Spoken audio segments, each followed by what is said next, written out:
Hello friend, welcome to my YouTube channel. आज की इस वीडियो में हम देखेंगे शिक्षण अभिरुचि के इम्पोर्टेंट क्वेश्चन जो कि छत्तीसगढ़ बीएड एंट्रेंस एग्ज़ाम और डीएड एंट्रेंस एग्ज़ाम में पूछे जाते हैं।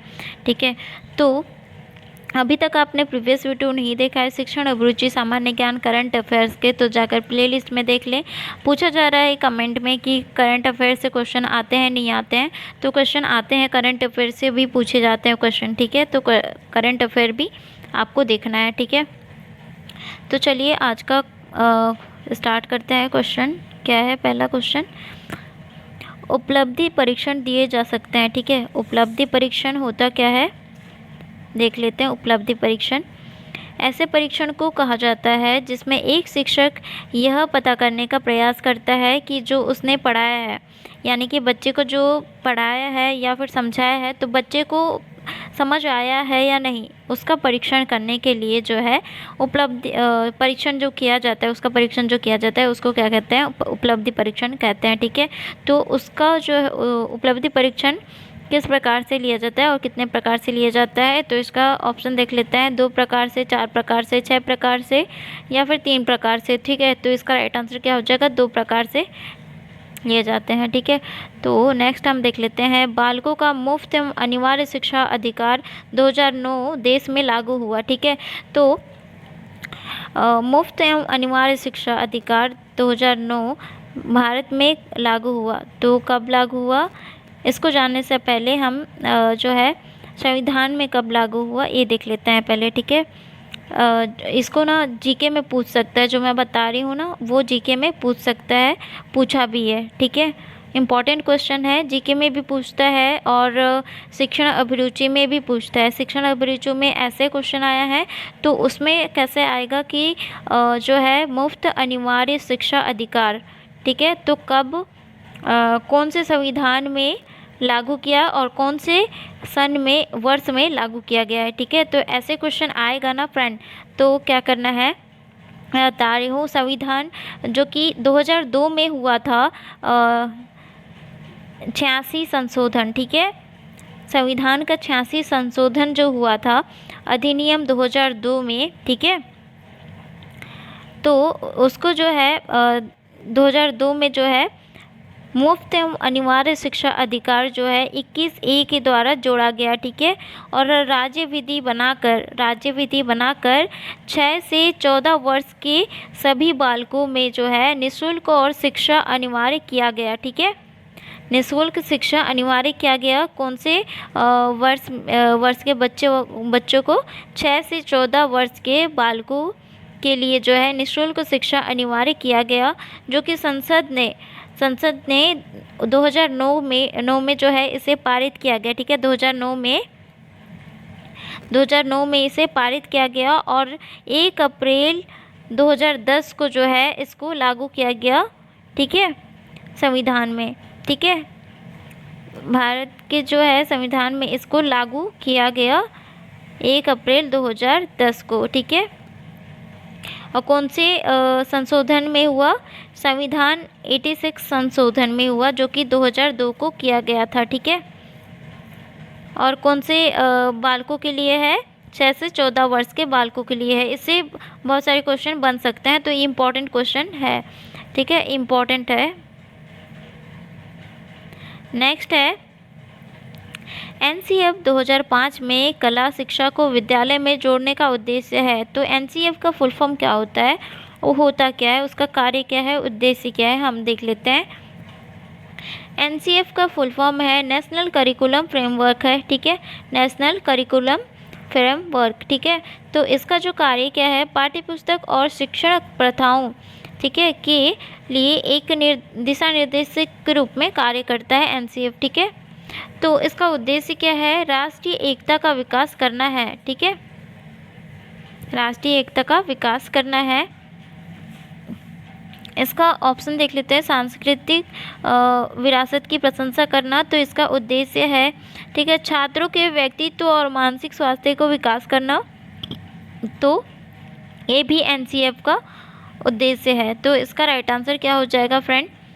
ऑप्शन डी, ए और बी दोनों सही है। ठीक है, नेक्स्ट हम देख लेते हैं, जब बालक की परीक्षा द्वारा मापी हुई योग्यता से के सही मूल्यांकन में स्थायित्व होता है तब उस परीक्षा को कहते हैं, तो उस परीक्षा को क्या कहते हैं? विश्वसनीयता कहते हैं। ठीक है, तो ये इसका राइट आंसर हो जाएगा।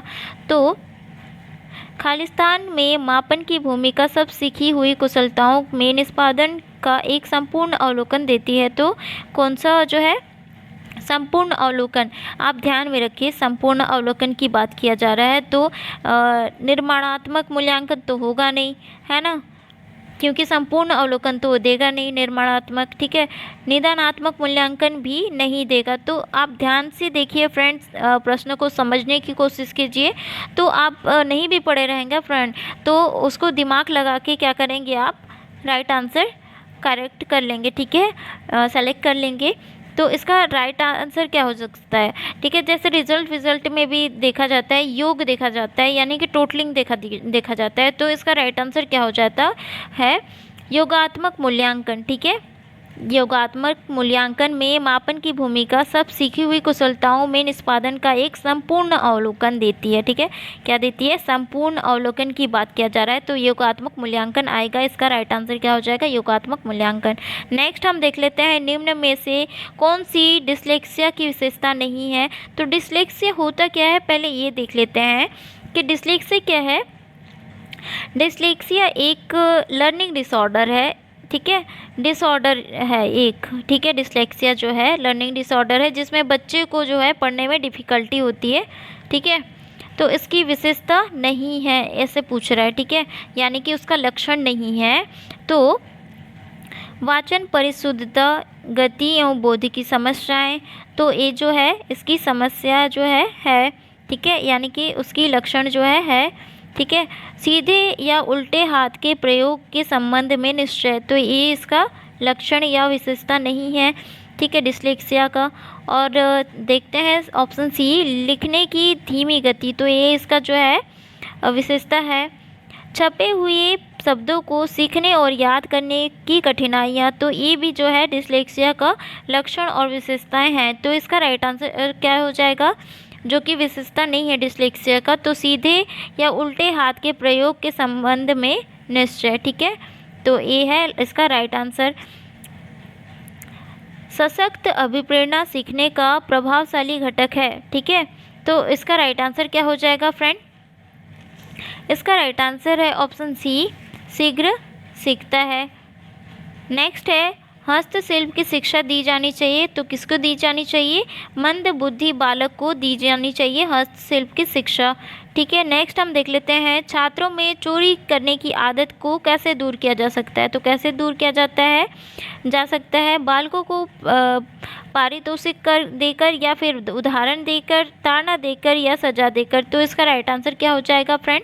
उदाहरण देकर जो है आप छात्रों में चोरी करने की आदत जो है दूर कर सकते हैं। ठीक है, यानी कि डरा कर कि चोरी करने से ऐसे होता है वैसे होता है, तो ऐसे आप उदाहरण देकर जो है आप चोरी करने की आदत दूर कर सकते हैं, उन्हें डरा कर। ठीक है, न कि ताड़ना देकर, ना सजा देकर, ठीक है, ना परितोषित कर देकर। ठीक है, तो उसको उदाहरण देकर जो है उसकी चोरी की आदत को आप छुड़ा सकते हैं। ठीक है, या फिर दूर कर सकते हैं।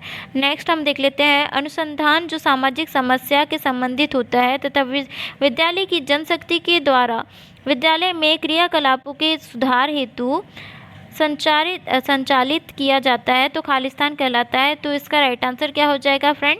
क्रियात्मक अनुसंधान हो जाएगा इसका राइट आंसर। नेक्स्ट है, व्यावहारिक बुद्धि को कहा जाता है मूर्त बुद्धि। नेक्स्ट हम देख लेते हैं, बुद्धि के त्रिआयामी सिद्धांत के अनुसार जो है बुद्धि के कारकों की संख्या है, तो इसका राइट आंसर क्या हो जाएगा फ्रेंड?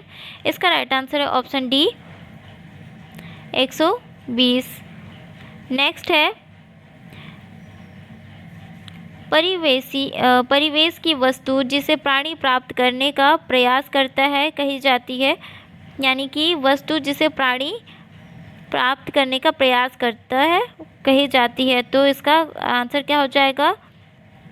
इसका आंसर है ऑप्शन बी, प्रेरक।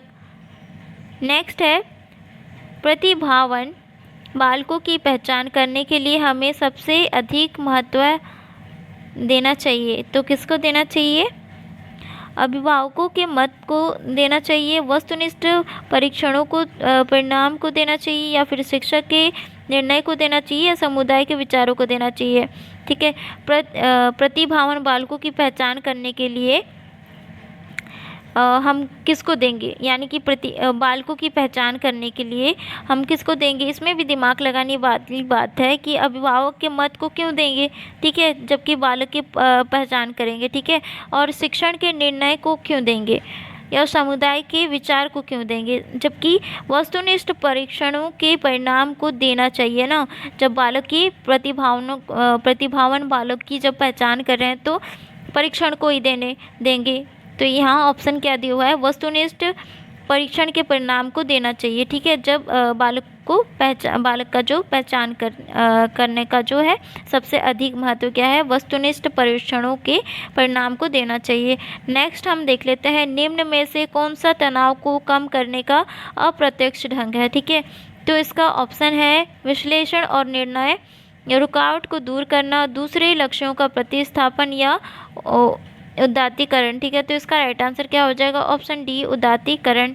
नेक्स्ट है, मनुष्य जीवन का आरंभ मूलतः घटित है। ठीक है, तो इसका राइट आंसर क्या हो जाएगा? ऑप्शन बी, केवल एक कोष। ठीक है, नेक्स्ट है, शैशवावस्था की विशेषता नहीं है। तो शैशवावस्था किसको कहते हैं फ्रेंड? शैशवावस्था जो है 2 से 6 वर्ष तक बच्चे को शैशवावस्था कहा जाता है। ठीक है, 2 से 6 वर्ष तक के बच्चे को जो है शैशवावस्था कहा जाता है। प्रथम वर्ष में इसका जो है इसके मतलब कि डेवलपमेंट की बात किया जाए तो प्रथम वर्ष में लंबाई भार दोनों में जो है तीव्र गति होती है, वृद्धि होती है। ठीक है, और साथ ही साथ आंतरिक अंगों कर्मेंद्रियों और मांसपेशियों में भी जो है और बाकी बॉडी पार्ट्स में भी विकास होता है, यानी कि डेवलपमेंट होता है। ठीक है, तो इसकी विशेषता नहीं है बोल रहा है। ठीक है, तो इसकी विशेषता कौन कौन सी है हम देख लेते हैं। पहले शारीरिक विकास की तीव्रता, तो इसकी विशेषता है, तो मैं अभी बोली थी कि इसकी जो है मांसपेशियों में और आंतरिक अंगों में जो है उसका विकास होता है। तो शारीरिक विकास की तीव्रता, तो ये जो है इसकी विशेषता है। दूसरों पर निर्भरता, ये भी इसका विशेषता है। ठीक है, और जो है नैतिकता का होना, तो ये जो है ये गलत है कि इस शैशवावस्था की विशेषता नहीं है। ठीक है, मानसिक विकास में तीव्रता, जो मानसिक विकास में भी जो है विकास होता है, मानसिक में भी विकास होता है। ठीक है, तो इसका राइट आंसर क्या हो जाएगा फ्रेंड?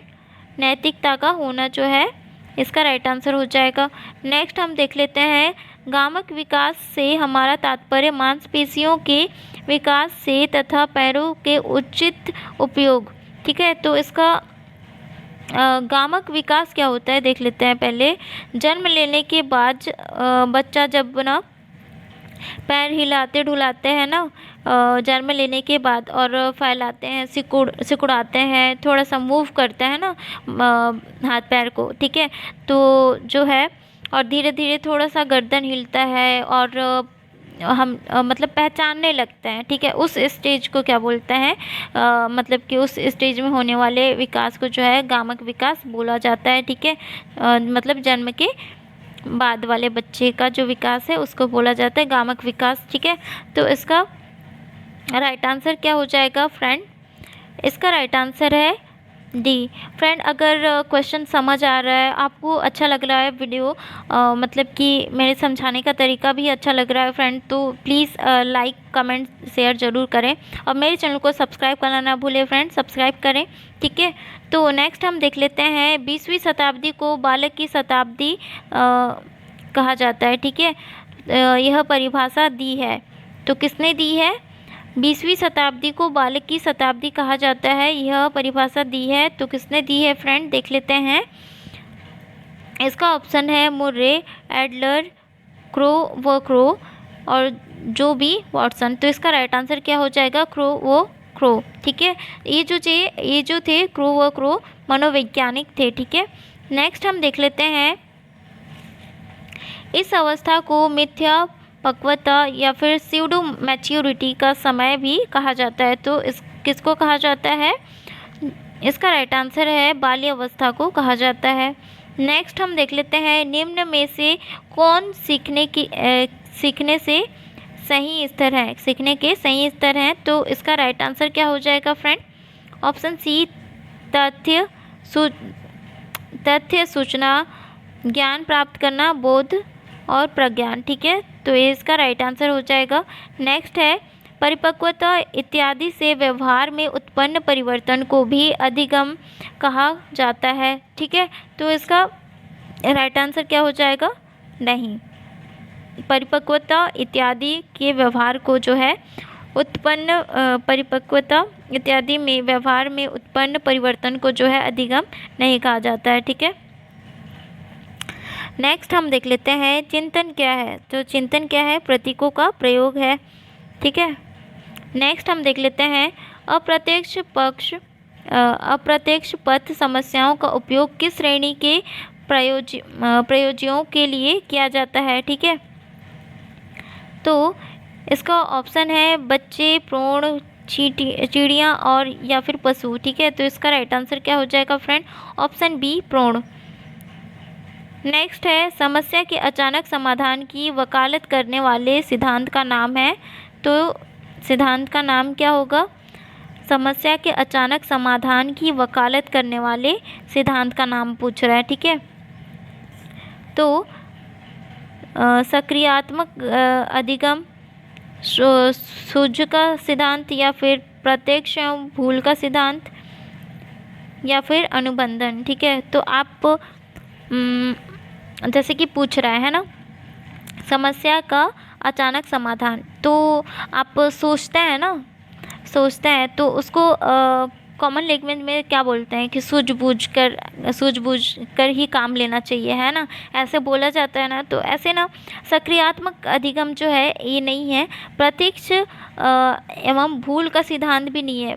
ठीक है, समस्या के अचानक समाधान की बात हो रही है। ठीक है, तो अनुबंधन भी नहीं है। ठीक है, तो क्या हुआ, सोच समझ कर लेना चाहिए, सूझबूझ कर लेना चाहिए, तो ऐसे ही बोला जाता है ना। तो समस्या के अचानक समाधान जो होगा, सूझ का सिद्धांत जो है, इसका राइट आंसर हो जाएगा। ठीक है, सूझ का सिद्धांत जो कि किसने दिया था?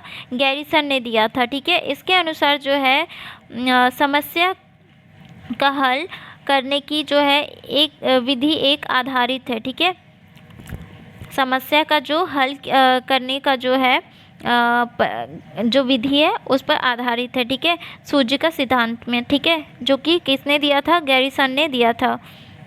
नेक्स्ट हम देख लेते हैं, संवेदना ज्ञान की पहली सीढ़ी है, यह कथन है। तो यह कथन है संवेदना ज्ञान की पहली सीढ़ी है। तो इसका राइट आंसर क्या हो जाएगा? ऑप्शन ए, मानसिक विकास। ठीक है,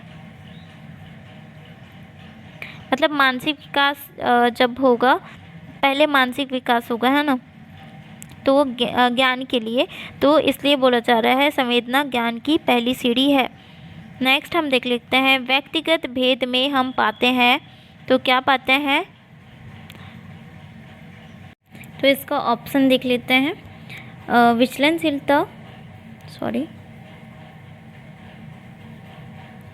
विचलनशीलता, प्रतिमानता, ए और बी दोनों, या फिर इनमें से कोई नहीं। ठीक है, तो इसका राइट आंसर क्या हो जाएगा फ्रेंड? ऑप्शन सी, ए और बी दोनों। ठीक है, व्यक्तिगत भेद में यानी कि इंडिविजुअल का बात किया जा रहा है। ठीक है, इंडिविजुअल व्यक्ति में, प्रत्येक व्यक्ति में। ठीक है, तो इसका जो है विचलनशीलता देखने को मिलता है और प्रतिमानता भी देखने को मिलता है। तो इसका राइट आंसर क्या हो जाएगा? ए और बी दोनों हो जाएगा इसका राइट आंसर। ठीक है, नेक्स्ट हम देख लेते हैं फ्रेंड,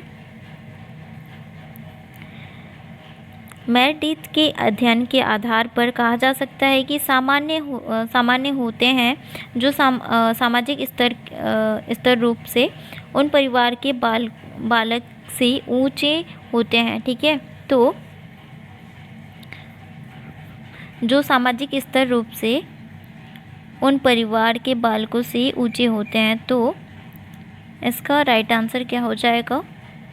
इसका राइट आंसर है ऑप्शन बी, अधिक स्वस्थ एवं विकसित। ठीक है, जो है सामाजिक स्तर रूप से उन परिवार के बालकों से ऊंचे होते हैं। ठीक है, नेक्स्ट हम देख लेते हैं,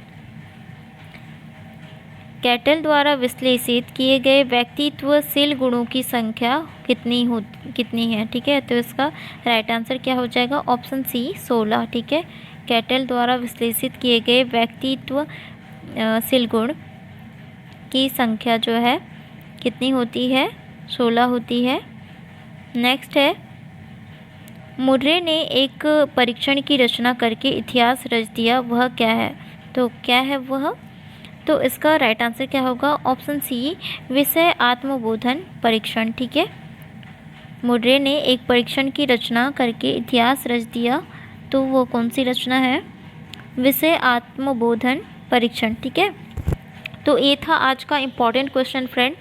अगर वीडियो पसंद आया होगा तो लाइक कमेंट शेयर जरूर करें, मेरे चैनल को सब्सक्राइब करें। मिलते हैं नेक्स्ट वीडियो में इम्पॉर्टेंट क्वेश्चन के साथ।